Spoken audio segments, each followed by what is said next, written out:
Nation now.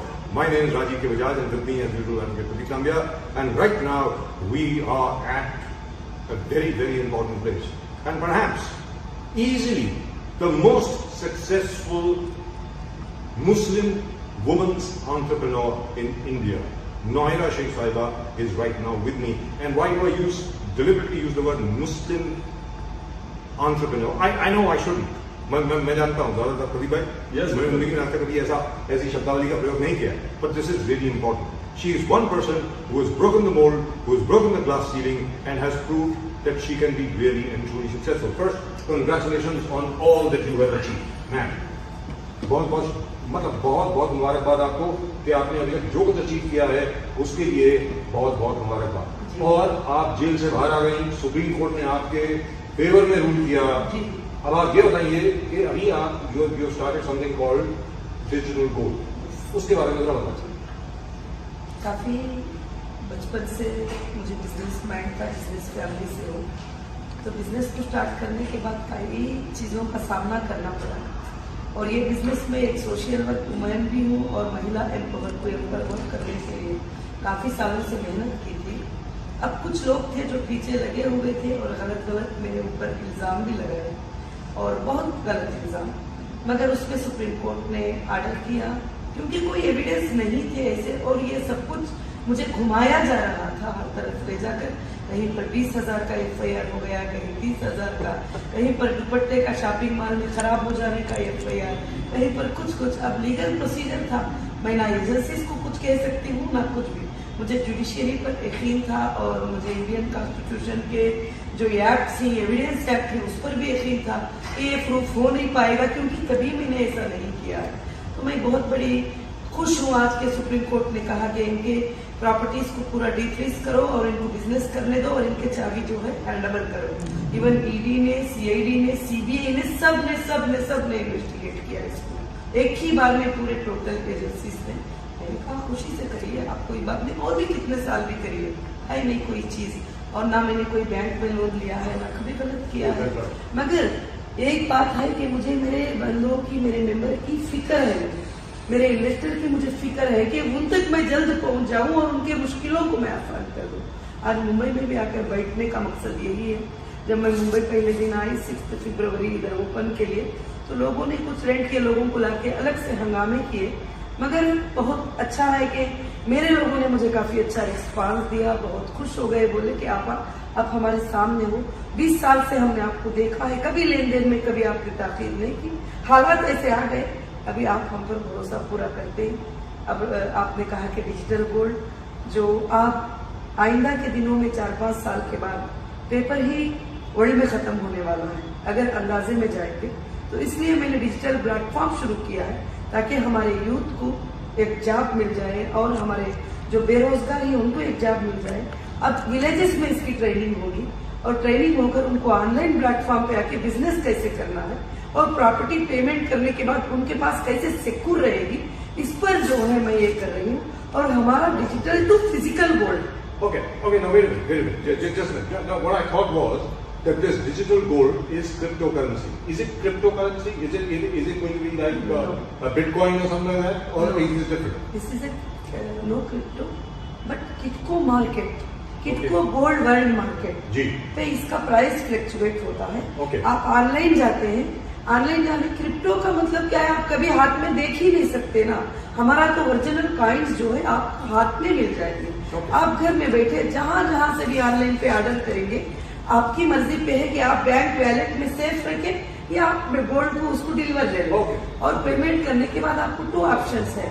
तो crypto आज तक कोई हाथ में लेकर नहीं देखा, सिर्फ पैसे दे रहा। ये ऐसी बात नहीं है, फिजिकल गोल्ड है जो ऑर्डर करने के बाद आपको जहां बैठे वहां मिलेगा और वर्ल्ड में सबसे कम प्राइस पे डिस्काउंट पे मिलेगा। Wonderful. wonderful. No, no, I really thought that this is for viewers. ये हमारे दर्शकों के Physical लिए kinds ले लो। ये हमारे दर्शकों के लिए मैंने अगर ये सोचा था कि this is about to be, this is like cryptocurrency. It is not. Here the difference is it can be crypto, it can be digital, and it can be physical as well. Now that's a brilliant idea. I hope you have patented this idea. इसका आपने patent किया है? Patent किया है और Telegram patent किया है और इस तरह से डिस्पैच होगा। जो कोई 1 ग्राम खरीदेगा, 5 ग्राम, 10 ग्राम सब ये अपने लोगों के साथ जो है विद परमिशन पूरे वर्ल्ड को डिस्पैच होगा। आप घर में बैठे बैठे आप हमारे ऐप में जाएंगे, ऑर्डर कर देंगे तो आपको वो कॉइन आ जाएगा। अब ये कॉइन आप अगर प्रॉफिट के लिए होल्ड करना चाहते हैं तो फिर कॉइन को परचेज करने की प्लेटफॉर्म में हम टोटल वर्ल्ड में ओपन कर देंगे कि कहीं भी आप इवन ऑनलाइन पे आके सेल करके वापस डिस्पैच कर सकते हो। Isn't that wonderful? That's a brilliant idea. Yeah. That's a really brilliant idea. I see that she always does something with girls. Yes. हमने देखा इनका अल्टीमेट एंड जो होता है एक सोशल सर्विस होता है। इनका पहले भी आप कर रहे थे अल्टीमेट एंड ट्रांस की सोशल सर्विस है, मुस्लिम महिलाओं को कुछ बेनिफिट हो, समाज को कुछ बेनिफिट हो। ये भी शायद इसी नहीं, बेशक आपने बहुत अच्छी बात कहा कि मेरा डिजिटल लॉन्च करने का मकसद ये है कि देश का हर बच्चा आने के दिनों में बेरोजगार ना रहे। यहाँ बैठे बैठे यूके का बिजनेस उसे मिल रहा है, यहाँ बैठे बैठे लंदन के क्लाइंट उसके पास है, यहाँ बैठे बैठे कोविड के क्लाइंट है, मस्कट के क्लाइंट है, वो दुनिया पर पूरा छा जाए। बल्कि वो यूथ के लिए नहीं बल्कि घर में बैठी हुई हाउसवाइफ को मैं 2 घंटों का जॉब देना चाहूंगी, आगे चलकर 3 घंटों का जॉब। वो 1 घंटा भी जॉब करेगी बैठकर तो उसको 10 क्लाइंट तो मिल ही जाएंगे और 4 क्लाइंट तो मिल ही जाएंगे। और जब डिजिटल वैलेट में वो रखते हैं तो उसके ऊपर जीएसटी नहीं होती है। अगर वो फिजिकल लेना चाहते हैं तो उस कंट्री के ऊपर जो लॉ है, जैसे दुबई है तो वहां का लॉ, जैसे यूएसए है तो वहां का लॉ, जैसे जो भी कंट्री वाले हैं तो उनका लॉ अप्लाई होगा। मगर ये हम बड़े ऊंचे पैमाने पर और करीब हम जो है बहुत सारे पूरे वर्ल्ड के अंदर लाने के लिए इसका मैंने प्लान 1 साल से किया। जैसे रिलीज हुई मैंने डिजिटल प्लान किया, जब अंदर भी थी तो मैंने डिजिटल प्लान के लिए बुक लिखी मैं कि डिजिटल को हम गोल्ड में कैसे लेके आएंगे। तो फिर सारे कंट्रियों को मैंने कांटेक्ट किया।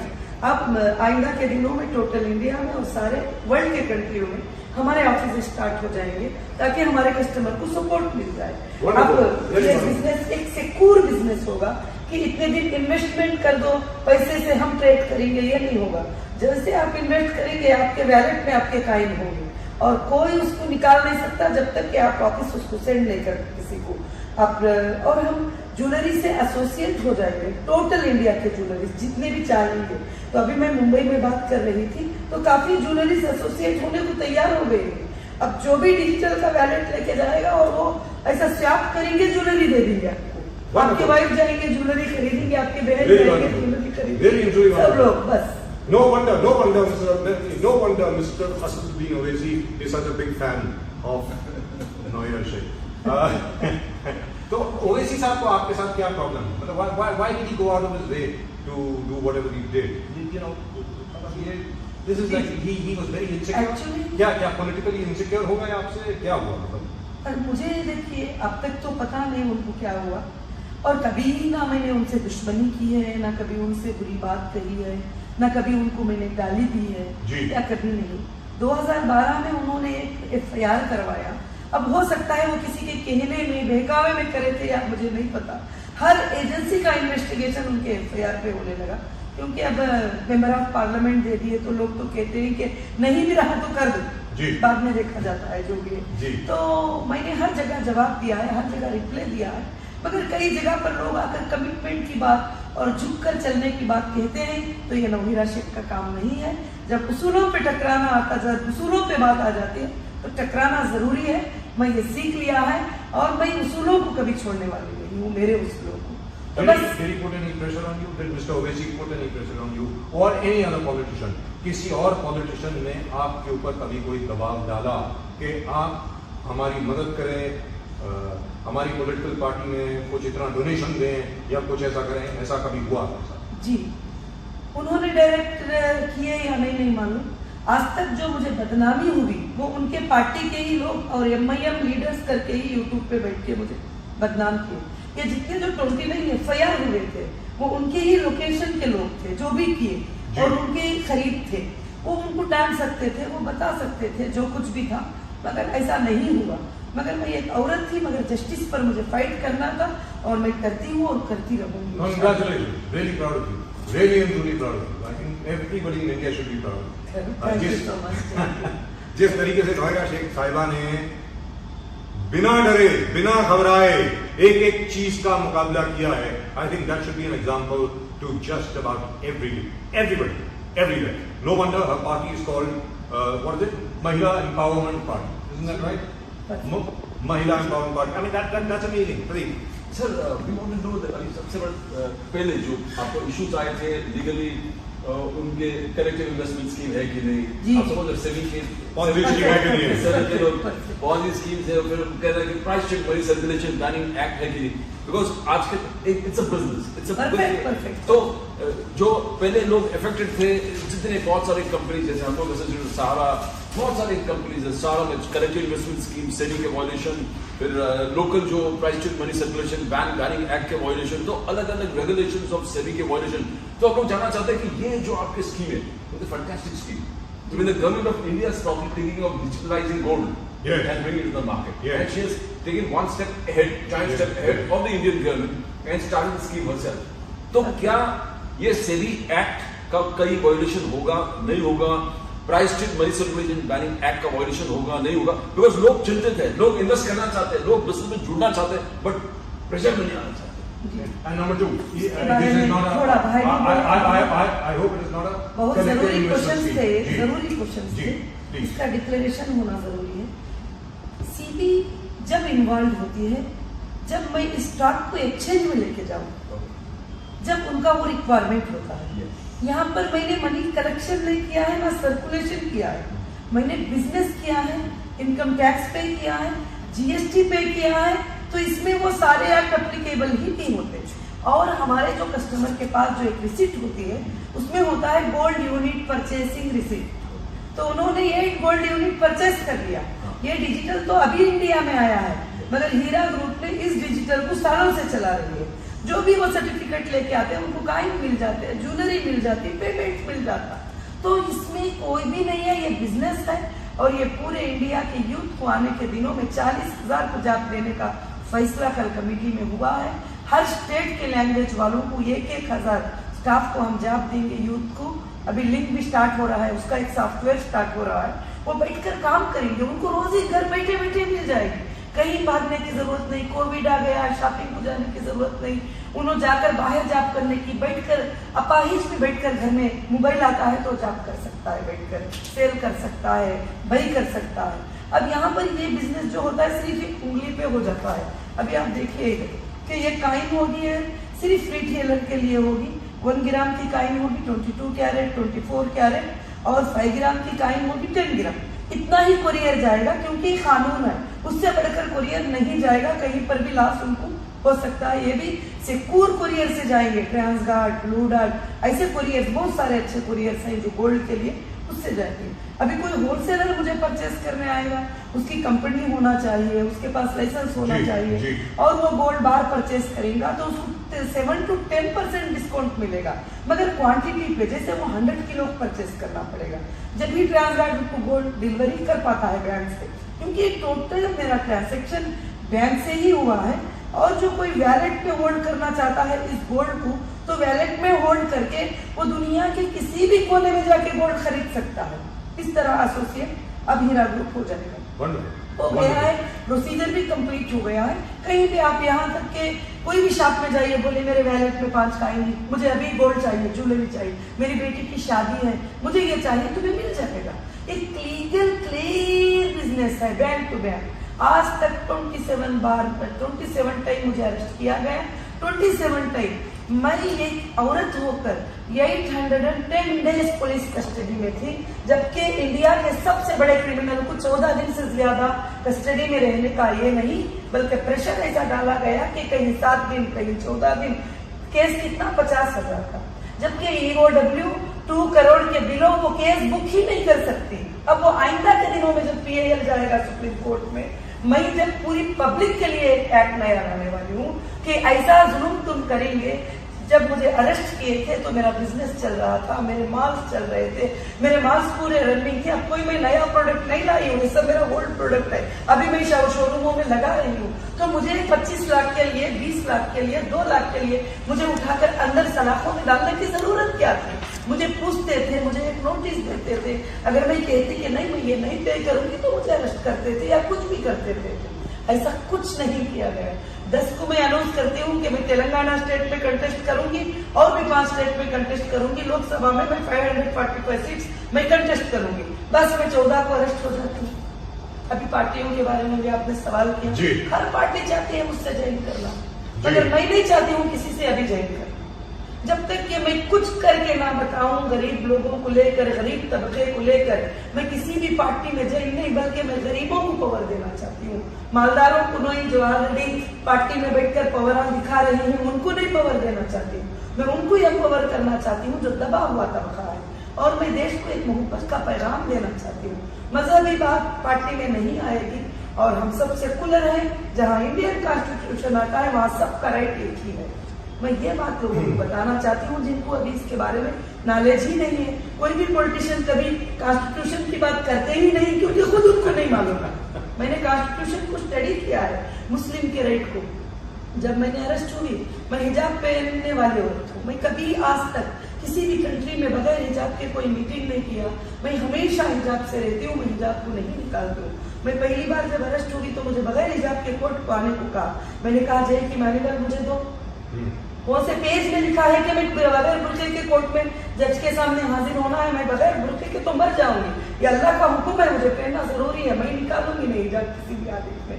तो फिर वो एक्ट में ब्रदर अम्बेडकर को सैल्यूट करना चाहिए। उन्होंने लिखा था वहां पर कि कोई भी मुस्लिम औरत को जब अरेस्ट करते हैं तो उसके प्रिंसिपल का ख्याल रखा जाए टोटल तरीके से, उसके लिबास का, उसके इसका। तो फिर मैं हर जगह बुर्का पहनती थी और जाती थी। अब मैं बोली अब लेके चलो, जहाँ लेके चलना है चलो, मैं तैयार हूँ। क्या है इन्वेस्टिगेशन करना है। But what courage, what courage. We must salute the courage. This is actually amazing. You were there in jail for how many days, man?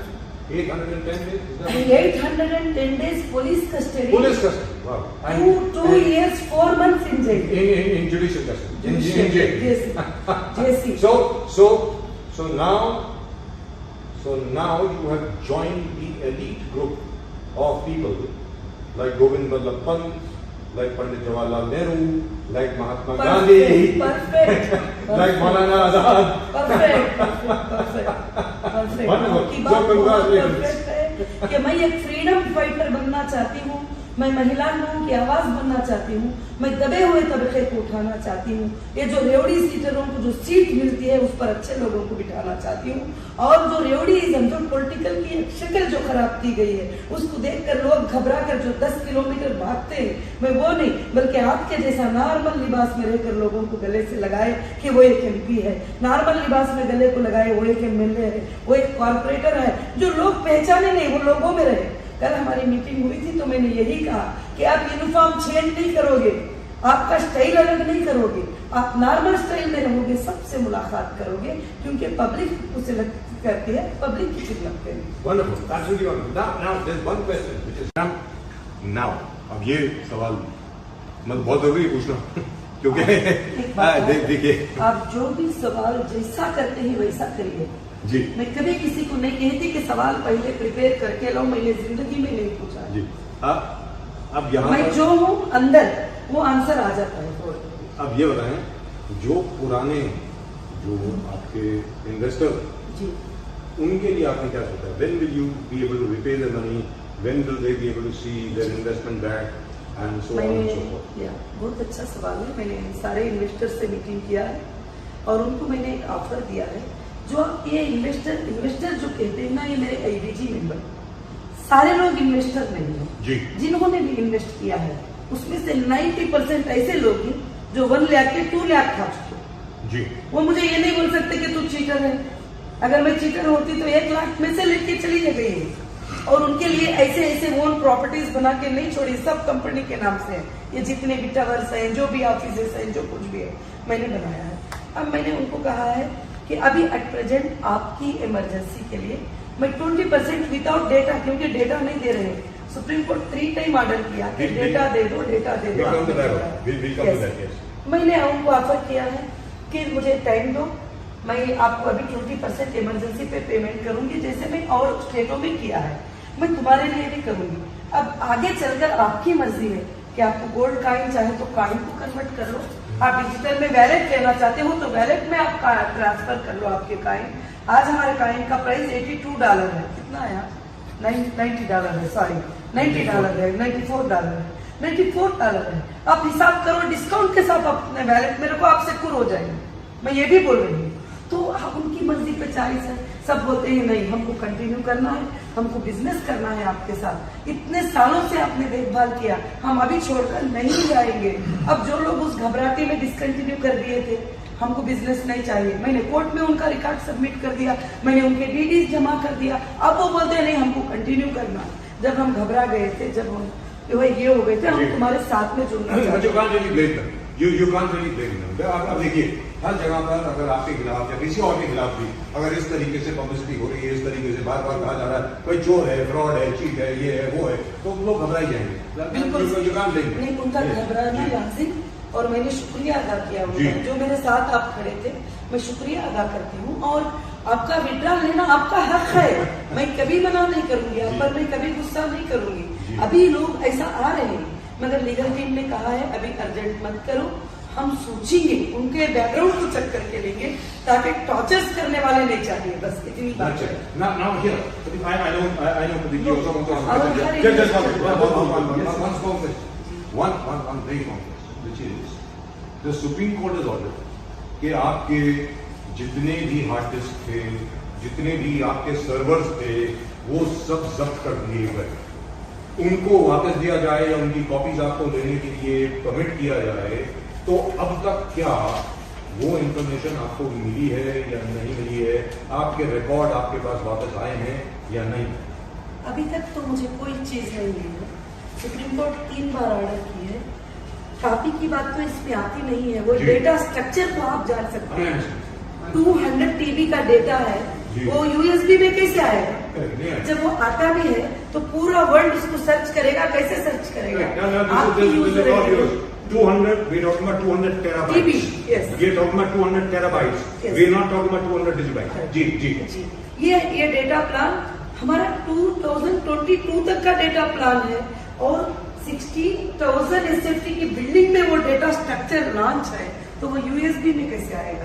एक डेटा में कैसे आएगा? वो पढ़े लिखे IT वाले सब लोग इसको जानते हैं कि इसकी क्या फैसिलिटीज होती है, वो सारे फोटो फॉर्मेट्स, वर्ड वगैरह सब मिलना है, जब जाके आपके यूजर ID पे आपके 50 पेजेस दिखाई देते हैं, आपके ट्रांजैक्शन, आपने बिजनेस परचेस किया, टेक्सटाइल परचेस किया, गोल्ड परचेस किया, बैलेंस कितना है, क्या पिछले दिनों में मैं दे दी हूँ आपको पेमेंट, ये सारी चीजें बैंक रिकॉर्ड के साथ जो है उसमें आते हैं। तो आज डेटा ही मेरे पास नहीं है, और 3 बार सुप्रीम कोर्ट का ऑर्डर है। मेरे अरेस्ट के 6 दिन के बाद जाकर डेटा सेंटर को लॉक कर दिया, और मुझे ये भी नहीं मालूम कि उनके पास कोर्ट का ऑर्डर था क्या नहीं।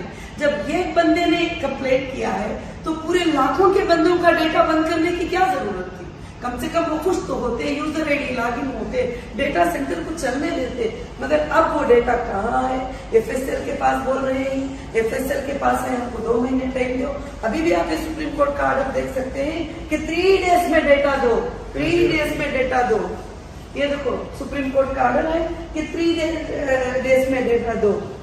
हाँ, सुप्रीम कोर्ट का ऑर्डर है कि जो लोग जाना चाहते हैं उनको भेज दो, जो तुम्हारे साथ रुकना चाहते हैं तुम उनको लेकर क्या है, तुम बिजनेस करो, और तुम बिजनेस को स्टार्ट करो, सुप्रीम कोर्ट के ऑर्डर है। और इनके 249 अकाउंट्स को ओपन करो, सुप्रीम कोर्ट का ऑर्डर है। 249 अकाउंट, इन्होंने ऐसा जैसे क्राइम बता रहे थे।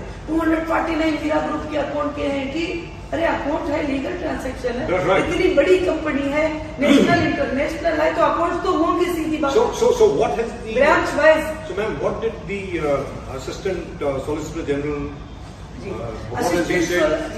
Because it says that he will all these machines were dumped in a truck.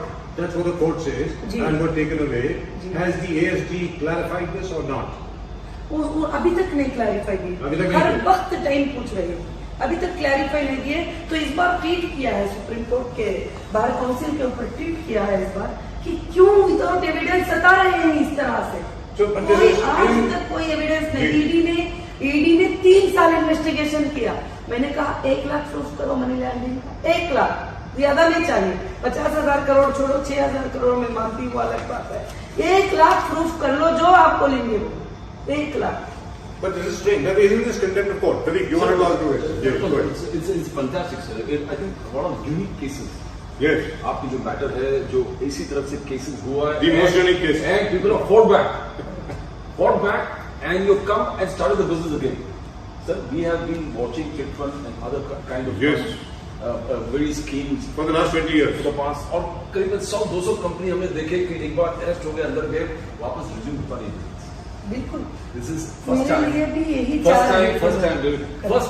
First time, a lady who has been in trouble for more than 800 years, 800 days, sorry, 800 days. No, in 810 days of police custody. Of police custody. And 2 years and 4 months in judicial And custody. judicial custody. Yes. And she's come with the plan back. And she's come back fighting And spirit. she's fighting back. She's fighting back, telling none of these laws. And first time they're fighting the Supreme Court. Yes.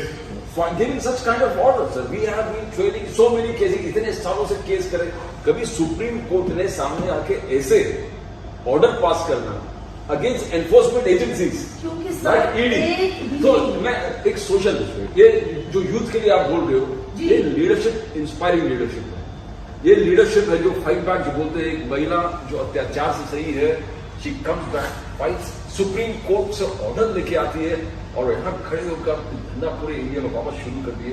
This is one of glaring examples of leadership for the youth of today. तो आपको inspire हुआ, because हम लोग जब पूछे Narendra Modi, even prime minister CM थे गांधी ने, तुमको पूछे कि व्हाट वाज मकसद, लीडरशिप कहां से इंस्पायर हुआ, आप कौन से लीडरशिप से इंस्पायर हुआ है कि ये सचमुच यूथ के लिए मोटिवेशन वाली चीज है? मेरा इंस्पायर होना सबसे पहले तो कि मैं बचपन से एक सोशल वर्क जो करती थी, महिलाओं पे जो अत्याचार होते थे उसको देखकर मेरे अंदर स्ट्रांगनेस आया।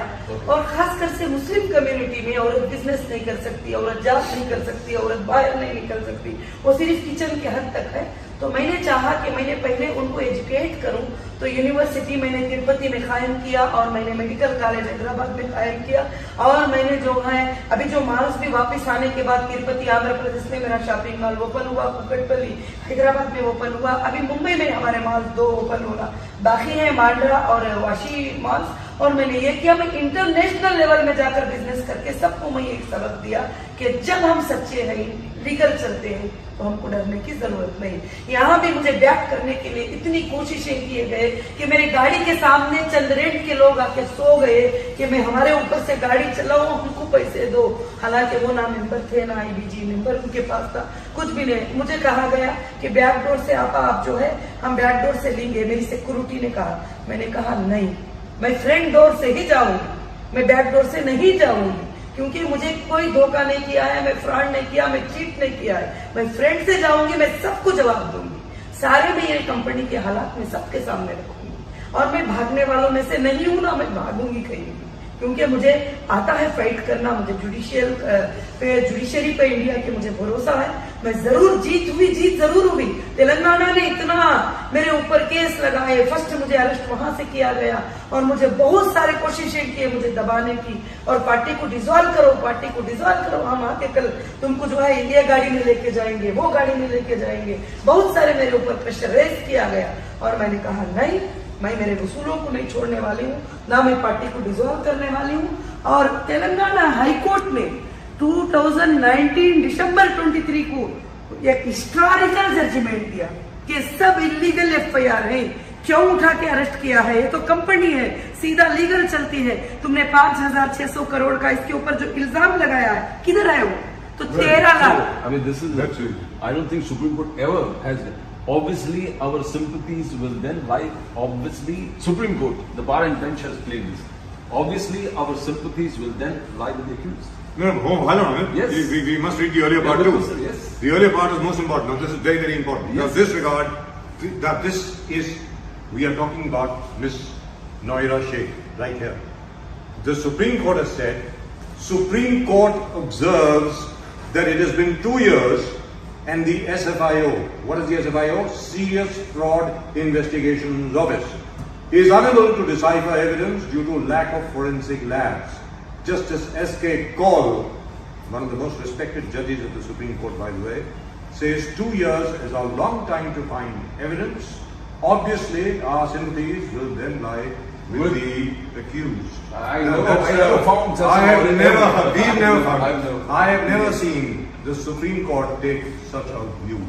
I have never seen the Supreme Court take such a view that the Supreme Court has taken in the case of Hero Gold and Ms. Naira Sheikh. Absolutely wonderful. We continue. में जिस तरीके की jail में condition है जहाँ पर आपको भी रखा गया जी। उसके बाद फिर आपने क्या फैसला किया वो जरा बताएं। अभी जो आप बात बता रहे देखिए, जब मैं जैसे जेल में बैकल्ला में मैंने आप महाराष्ट्र में इंटरव्यू ले रहे हैं तो मैं बैकल्ला जेल का थोड़ा जिक्र करना चाहूंगी। जी। जब मैं बैकल्ला जेल में एंट्री किया तो जो चेकिंग का तरीका था, पूरे कपड़े उतार कर, ये कॉन्स्टिट्यूशन में नहीं है और जुडिशियरी में भी नहीं है, लॉ में है नहीं, बल्कि पुलिस अंदर ऐसा करती है। जी। बहुत औरतें शर्मा जाती है इस बात से, घबरा जाती है इस बात से, वो उनको राइट्स नहीं है। सबसे पहली बात, मैं इस पर आर्ग्यूमेंट सुप्रीम कोर्ट में TIL डालने वाली हूँ जी। और ये नॉर्मली मैं बातें तो नहीं करूंगी। उसके बाद मैंने इस पर बात किया। खैर, ये इंटरनल बात थी, मैंने आज पहली बार आपके सामने बता दिया क्योंकि मेरे दिल में उस बात का दर्द है, इसलिए। उसके बाद जो सोने की जगह देते हैं, एक लादी, आप ये देख रहे हैं, आप इसको रिकॉर्ड करिए, एक लादी, आप एक बार इंटरव्यू लीजिए जाकर, एक लादी। जब कॉन्स्टिट्यूशन कहता है कि जो भी अक्यूज होते हैं, जो भी अंडर ट्रायल होते हैं या सजा वाले भी होते हैं, उनको 40 फुट जगह देना चाहिए रहने के लिए, बैठने के लिए, सोने के लिए, पलटने के लिए। तो 40 फुट जगह यहाँ पर नहीं, बल्कि एक लादी देते ही, वो लादी देने के लिए भी कई कानून होते हैं। वो इतना इनजस्टिस होते हैं, वहां पर बड़ी लेडीज आती है, उम्र वाली लेडीज आती है, वो लादी पर वो इधर पलट नहीं सकती, इधर झुक नहीं सकती, थोड़ी मोटी भी होती है, तो फिर उनको आकर डांटना करना। फिर मैंने अंदर कुछ चीजें देखे कि कुछ ऑफिशियल गिनती को आती है, सुबह में एक बार गिनते हैं, शाम में एक बार गिनते हैं, कितनी गिनती है। उनका काम होता है कि गिनती करो कितने लोग हैं। उनको सुपरिटेंडेंट आईजी से आर्डर नहीं है कि ये औरतों को पकड़कर मारे, तकलीफ दे, ये औरतों को गाली दे, नहीं। वो जो गिनती का तरीका होता है, इतनी कीचड़ तरीके से गिनती करते हैं कि हे वो कितना नंबर वाली है, उसे उठा, रात तूने क्या किया, उसको पकड़ के लो, मेरे सामने खींच के मारी। एक ऑफिशियल थी, मैंने हाथ पकड़ लिया जाके, तो बोले मार के दिखा, हम तेरे गुलाम नहीं है, हम अंडर ट्रायल है, हम पर गुनाह भी साबित नहीं, साबित भी हो गया तो हमारा हक है जी। मगर बगैर साबित हुए जो नए नए लोग हैं आप ऐसा कर नहीं सकते, कोई कोई ऐसे करते हैं, मगर उसके लिए बड़े लोगों को ध्यान देना बहुत जरूरी है। उसके बाद एक बार हमारे आईजी साहब का राउंड हुआ, मैंने राउंड में मांगा, सर मुझे जेल का मैनुअल चाहिए, हमारे क्या क्या राइट्स है मैं चेक करना चाहती हूँ। तो फिर मुझे मैनुअल नहीं दिया गया। एक हफ्ता मैंने वेट किया, 2 हफ्ते मैंने वेट किया, फिर मुझे प्रोड्यूस किए जज साहब के सामने। यहाँ पर कोर्ट नंबर 7 में जो कोर्ट थी उसमें, तो कोर्ट का नाम तो याद नहीं आ रहा है, इकोनॉमिक ऑफेंस की जो कोर्ट है, हाँ MPID कोर्ट, वो MPID कोर्ट नंबर 47 में मुझे प्रोड्यूस किया गया। मैंने सीधा कह दिया कि जेल में इनजस्टिस होती है, और दूसरी बात जेल के सामने एक बस आती है लेने के लिए, तो तुम मर्दों औरतों को मिलाकर बिठा देते हो, जिसमें मैं बैठी थी और 2 लड़कियां साथ थे और 17 मर्दे बैठ गए उसके अंदर, और बैठकर तरीके तरीके की मजाक की बात कर रहे थे। मैं जैसे गई जज साहब के सामने, बोली जज साहब ये गलत चल रहा है, औरतों को अलग बस में बिठाइए, मर्दों को अलग बस में बिठाइए, दोनों को मिक्स करके लाना बहुत गलत है। मैं महाराष्ट्र गवर्नमेंट से भी गुजारिश करती हूँ कि इस बात पे जो है कि ध्यान दें और औरतों को अलग, मर्दों को अलग बिठाएं। But that is the rule. But that is the law. They're not supposed to. नहीं मिक्स कर सकते। तो जो 17 और मर्दों को बताए, आज भी याद है मुझे, बस MH बस नंबर 6 है, बस नंबर 6 है, आज भी याद है, मैंने आर्ग्यू की थी इस बात में। तो जज साहब ने कहा कि ऐसा नहीं कर सकते, तो फिर वहां से थोड़ा कंट्रोल किया गया उस बात के ऊपर।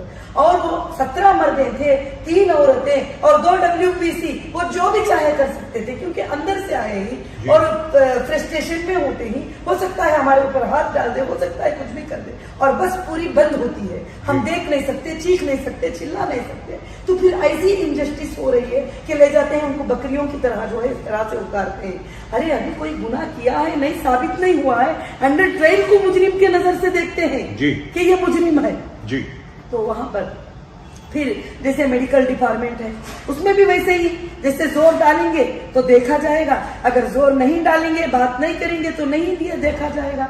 तो फिर मैं सारा राउंड मारती थी और सारी बातें बताती थी। ये इनजस्टिस को देखकर, काफी औरतों की इनजस्टिस को देखकर अब मैंने फैसला कर लिया है, मैं रिटायर्ड जजेस के टीम को लूंगी, रिटायर्ड वकीलों के टीम को लूंगी और बहुत सारी टीम को लूंगी। जस्टिस फॉर ह्यूमैनिटी में एक अप बनाऊंगी और पूरे इंडिया के 600 जेलों को मैंने लिस्ट निकाल लिया है और मैं अप करूंगी। जो भी इंडिया में ऐसी इनजस्टिस फील करते हैं, खास कर से वुमेन्स फील करते हैं, तो उनके साथ में हूँ और पूरी ह्यूमैनिटी के साथ में हूँ, वुमेन्स करके ही नहीं। तो हमारे फ्री वकील जो है 5-5 लोग खड़े रहेंगे, क्योंकि कोई किसी से 1 साल नहीं मिलता, 2 साल नहीं मिलते। जो खाने बनाए जाते हैं उसमें कीड़े होते हैं कभी कभी जी, और जो सालन डालते हैं वो ऐसा होता है जो कोई इंसान खा ही नहीं सकता। तो बहुत सारे चीजें हैं जो जिक्र करना है और मुझे PIL फाइट करना है इसके बारे में कि कॉन्स्टिट्यूशन के लेवल पे जेल चलती ही नहीं है। आपने कुछ औरतों की मदद भी करी बाहर निकलने की। मैं बाहर निकलने के बाद में एक 80 से 90 औरतों तक मैंने उनको 80 to 90 औरतें इधर महाराष्ट्र में, और बैकल वहां पर मैं चंचलगुड़ा में थी, तो वहां पर मैं 30 to 35 लेडीज को जो है वहां पर भी मैंने जो है निकाला है, निकाला है। और मैं उनको नहीं चाहती हूँ, बल्कि अब जेल के होने वाले हर इनजस्टिस पर फाइट करना चाहती हूँ। मैं जब अंदर गई थी इस पर डेली मेरी फाइट चल रही थी, मगर जो बड़ी पैमाने पर जो पोस्ट वाले होते थे अल्हम्दुलिल्लाह वो बात को सुनते थे, समझते थे। जैसे मैं कहती थी बुढ़ियों को गर्म पानी दो तो फौरन गर्म पानी ऑन हो जाता था। जैसे मैं कहती थी ये बुढ़ियां कांप रहे हैं, इनको ओढ़ने के लिए ये चाहिए, तो फौरन से फौरन जो है हो जाता था। ये बेचारे ऐसे समझते थे कि यहाँ पूछेंगे तो उनको ये डराया जाता था, राउंड आ रहा है सार का, छोटे जो स्टाफ होते हैं, मैं नामा नहीं जिक्र करना चाहती, सार का राउंड आ रहा है, जुबान खोलोगी ना हम सार को बता देंगे, सबको बोलना पूरी सहूलत अच्छी है, पूरे चीजें अच्छे हैं। मैं बोलती थी कि हाँ मैडम ठीक है, मैं यही बात सार को बता दूंगी, दूसरा कुछ नहीं बताऊंगी, मैं यही बात सार को बता दूंगी। जब सार आते थे मैं खुलकर बात करती थी, सारी हाँ ऐसा ऐसे चल रहा है, ऐसे ऐसे चल रहा है। क्या किसी WPC को एक अंडर ट्रायल औरत को पकड़कर मारने का अधिकार है? उसको क्या जुल्म करने का अधिकार है? ऐसे जुल्म भी मैंने अंदर देखा है और मैंने यहाँ तक केस कर दिया है अंदर एक औरत के ऊपर, क्योंकि मैंने केस कर दिया। साथ एक लेडी आती है इस तरह से मारपीट करती है औरतों के साथ, तो ये बहुत इनजस्टिस अंदर हो रही है। वो लोगों के पास मोबाइल नहीं होता है, फोन जब होता है तो ये पास खड़े होते हैं। आज भी कितनी इनजस्टिस होती है, वीकली वंस बैकल्ला जेल में फोन देते हैं, बल्कि वकील का फोन डेली होना चाहिए। डेली अपना वकील हमसे मिल सकता है। अगर वो नहीं मिलेगा, नहीं बात करेगा, तो हमारी जस्टिस पर हम कैसे फाइट करेंगे, हम अपनी आवाज को बाहर कैसे पहुंचाएंगे? तो मैं इसलिए इंडिया के 603 जेल है, सेंट्रल जेल 35 और डिस्ट्रिक्ट जेल बाकी के पूरे हैं, मैं उन सब के ऊपर फाइट करूंगी। हर जगह पर टीम को लगाकर सर्वे करा दूंगी, मैं टोटल सर्वे करा के जो जेल अच्छी है उसका रिपोर्ट सेंट्रल तक हर जगह अच्छा जाएगा। जो जेल गलत है मैं तुमको भी कॉल कर लूंगी, वहां पर भी आ जाना, वहां हम बात करेंगे खड़े होकर। We are always there with you. And remember, you heard it right here first. And I tell you what, this is my message to our most respected Prime Minister, Mr. Narendra Modi. Modi ji, जब आप गुजरात में मुख्यमंत्री थे तब आपने खुद ये कहा था, मुझको पर्सनली आपने कहा कि अगर कहीं पर अन्याय हो रहा है, कहीं पर नाइंसाफी हो रही है गुजरात स्टेट में, तो राजीव मुझको आके बताना। अभी नौहिरा जी ने जो बोला है सर, उसी के ऊपर अगर आप थोड़ा सा ध्यान देते हैं तो पूरा हिंदुस्तान जो है उसकी कायाकल्प हो जाएगी। This is a message to the prime minister. I think you deserve this. I think you deserve to be supported by the government itself. I'm sure when Mr. Modi hears of this, I'm sure he will support you. मैं India के prime minister Modi ji से यही गुजारिश करूंगी कि आप जेलों की जो मिनिस्ट्री है उस पर नजर डालिए और एक बार देखिए कि कितनी नाइंसाफी चलती है और कितनी जगह है और कितने लोगों को डाला गया है। मर्दों के जेल में भी, औरत के जेल में भी जगह 100 लोगों की है, वहां डाला गया है 800 लोगों को। उनके लिए वॉशरूम नहीं, नहाने की सहूलत नहीं, पानी की सहूलत नहीं, उनको इस तरह से ट्रीट किया जाता है जैसे जानवर होते हैं, बल्कि उनका भी राइट्स है। तो मैं इसलिए गुजारिश करूंगी हमारे इंडिया के प्राइम मिनिस्टर को, महिलाओं के लिए तो पहले नंबर पर आप कोशिश कीजिए और पूरे जेलों के ऊपर एक नजर आप डालिए। आप जरूर नजर डालेंगे, मैं उम्मीद भी रखती हूँ। Very important thing with this current hijab issue. You talked about very good thing about the woman being produced before the judge has to wear hijab. और बहुत सारे prisons Is allowed to. is allowed to, and most of the women probably don't know it. तो इसको जरा आप explain कीजिए ताकि हमारे जो वुमेन है वो समझे और इसकी अहमियत को समझे, and you can ask for your legal rights. That's right. तो आप जरा समझाइए ये इंसिडेंट आपके तरफ कैसे हो गया और आपने इसको कैसे सुलझा दिया। ये सर जी, हर जगह पर हिजाब का एक मुद्दा उठा हुआ है कि हिजाब निकालो, कॉलेज के अंदर आओ। ये बहुत गलत मुद्दा है। हिजाब पहनना हमारा राइट्स है। हर औरत हिजाब पहन सकती है। हाँ, आप अपने कॉलेज में एक यूनिफॉर्म कायम कर सकते हैं, मगर आप हिजाब को रिमूव नहीं कर सकते, कलर चेंज कर सकते हैं। इस्लाम भी कलर का परमिशन, यही कलर पहनना है, ब्लैक ही, ऐसा कुछ नहीं है। कोई भी कलर में आप हिजाब कर सकती हैं जरूर। ये राइट इंडिया में, हिंदुस्तान में हमसे कोई भी नहीं छीन सकता। इंडियन कॉन्स्टिट्यूशन यही कहता है कि जो मजहब वाला इस दुनिया, इस हिंदुस्तान में रहना चाहते हैं, वो एक गुलदस्ता बनकर रह सकते हैं। अगर एक बंदा भी किसी मजहब पर चलकर वो जो भी तरीका अपना ले, उसको भी प्रोटेक्शन देना आपकी जिम्मेदारी है। तो देश के पूरे महिलाओं की प्रोटेक्शन देना हमारे नरेंद्र मोदी जी प्राइम मिनिस्टर की जिम्मेदारी है कि उस पर आप एक ट्वीट करें, आप बात करें ये हिजाब के मुद्दे के बारे में कि हमारे राइट्स को ना छीनिए, ताकि हमारे हिजाब पहनने वाले काफी लड़कियां इल्म से पीछे हो जाएंगे, तालीम से पीछे हो जाएंगे, बिजनेस से पीछे हो जाएंगे, क्योंकि वो अल्लाह का कानून तोड़ना नहीं चाहते। तो इसलिए हमको अल्लाह के कानून पर चलते हुए हम सबका सपोर्ट करने की आप जो है ये दे, इसमें इन्वॉल्व ही ना हो। इस हिजाब के निकालने के बारे में, पहनने के बारे में, वो उनकी मर्जी पे डिपेंड है। वो पहन भी ले, निकाल भी ले, वो उनकी राजी है, मगर ये अल्लाह का कानून है। आज मैं हिजाब पहनती हुई ही पूरी वर्ल्ड में मशहूर हूँ, और मैंने बिजनेस किया है, मैंने कॉलेजेस फॉर्म किया है, मैंने बहुत सारे यूथ को एम्पावर किया है, एजुकेटेड किया है। मुझे हिजाब कहीं भी आड़ नहीं आया। आज भी मैं आपसे इंटरव्यू भी दे रही हूँ, मेरा हिजाब कहाँ आड़ है? तो हिजाब से किसी को कोई प्रॉब्लम नहीं है। इंसान अपने माइंड से, अपने आंखों से, अपने हाथों से काम करता है। बॉडी के ऊपर क्या कपड़ा है उससे कोई जरूरत नहीं। ये जो आवाज उठाई थी कि हिजाब रिमूव करो, निकालो कॉलेजेस में बगैर हिजाब के जाओ, ये बहुत बड़ी गलत बात है। इसका बहुत बड़ा गलत इफेक्ट होगा।